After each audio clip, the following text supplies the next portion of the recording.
Guys, kahit kunting tulong na lang pambiling pagkain nila guys, kasi ang mamahal kasi yung mga pagkain kung mga pusang gala.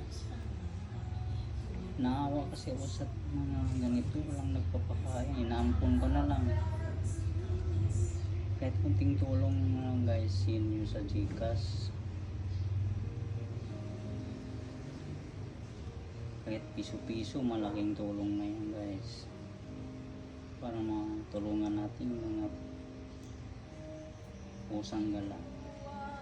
Nanganganak na naman, nalusog pa naman yung anak na kasi inalagaan ko na lang. Hindi ko to ginagamit guys para kumita o sumikat ako. Sa akin lang talaga, naaawa lang ako sa mga ganitong walang magpapakain guys. Sana guys mabigyan nyo ng tulong para sa kanila.